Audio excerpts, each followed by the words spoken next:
What's up, people? Welcome to the throne room. This is the real King 10187, and I'm here to give you my deck profile on the wind-ups, or my version of the wind-ups.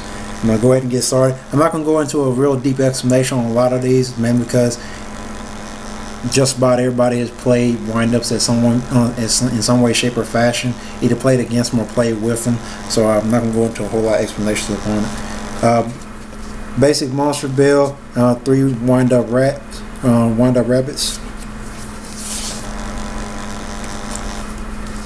3 wind-up rats,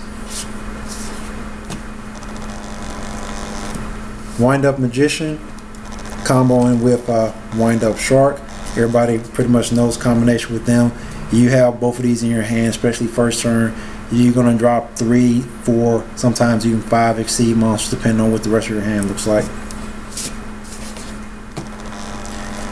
And lastly, for the wind-ups, wind-up hunter. I'm playing with one. I've been going back and forth deciding whether or not I even want to play with it at all, but it still works out great, and it allows me to go into that 4th and 5th exceed monster during my first turn.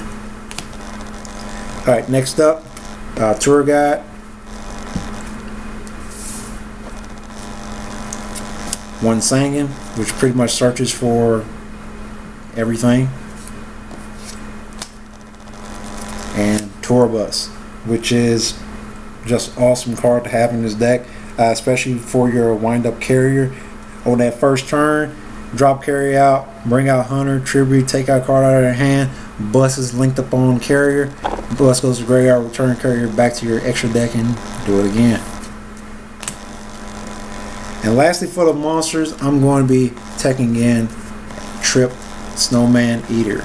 I decided to go with Trips in this only because I can go between playing aggressive and playing passive, especially in the first turn. If I don't quite have that wind-up shark, wind-up magician setup, I can go and just set Snowman Eater down and sit on him, and he plays great in just about plays great against just about every deck at this point now.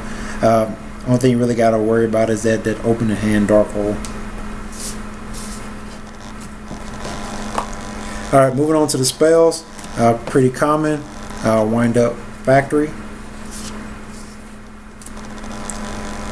Alright, for this I'm going to be running 2 Pot of Dualities. This one is kind of hard for me because I don't really like playing with Pot of Duality in decks that I really special summon an extreme amount in, and this is one of those decks. But because I'm playing with Snowman Eater and I can have the ability of playing a little bit more passive, Pot of Duality works out pretty good, and plus it gives me an opportunity that when I don't have that wind-up shark, wind-up magician loop combination in my hand, I can play with Pot of Duality to try to draw into those cards, or just play Snowman Eater and sit on them. Next up, Pot of Avarice.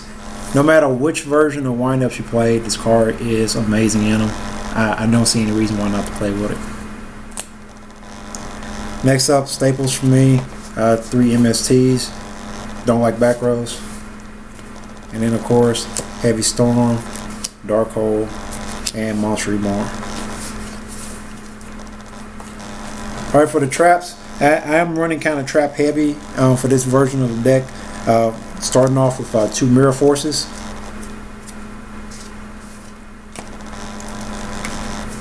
2 Bottomless Trap Holes, 2 Tarentuals. I think at this point you're kind of getting the theme here. 2 Solemn Warnings, Solemn Judgment, and finally Starlight Road. With the amount of exceeding and back rows you're going to be playing within this deck, Starlight Road seems like it may be just a must for this, but I decided to just add it in anyway just because it gives me an extra out. But that is my build for the wind-up deck. If you got any comments, any suggestions, leave them down below. And as always, when you enter the throne room, bow down to the king.